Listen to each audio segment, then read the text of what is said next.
ନଡ଼ିଆ ଆମର କଡ଼ା ହେଇଯାଇଛି। ଏବେ ଗୁଜୁରାତି ଛେଚା ହିଁ ପଡ଼ିବ। ଗୁଜୁରାତି ଅଦା ଛେଚା ଜୁଆଣି ଟିକେ ପଡ଼ିବ। ତାପରେ ଛେନା ପଡ଼ିବ।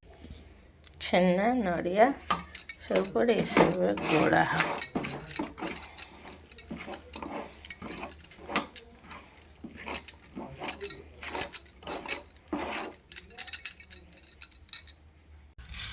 ଚିନି ପକେଇବା ଏଥର। ନଡ଼ିଆ ଛେନା ଚିନି ଏଥର ପୁରା ଗୋଳା ହେଲା। ଆମର ଆଜି ମଣ୍ଡା ପିଠା ଛଣା ମଣ୍ଡା ପିଠା।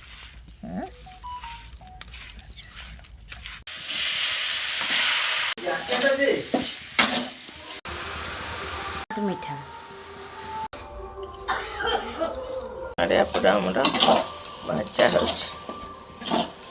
ଛେନା ନଡ଼ିଆ ଦେଖା ଏଥର ପୁରା ହେଇ ଆସିଲା। ଅଧା ପାଣି କେତେ ତାର ମରିଗଲା ହେଇ ଆସିଲାଣି।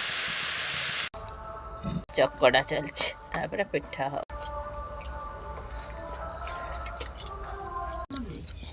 ଆମ ଜନ୍ତୁଣି ଦେଖ ରେଡି ହେଇଗଲାଣି। ସୁଜି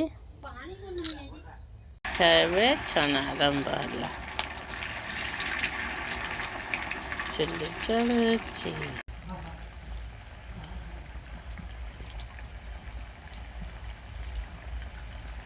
ଆମର ଏବେ ଏତିକି ପିଠା ଛଣା ହେଇଛି। କାକେରା ପୋଡ଼ ପିଠା।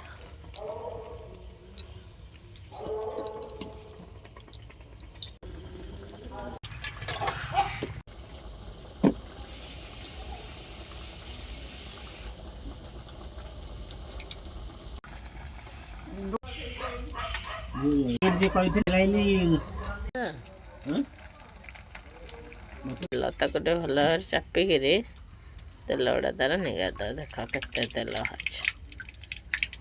ତାପରେ ତାକୁ ଏଇଠି ପିଠା ଶେଷ।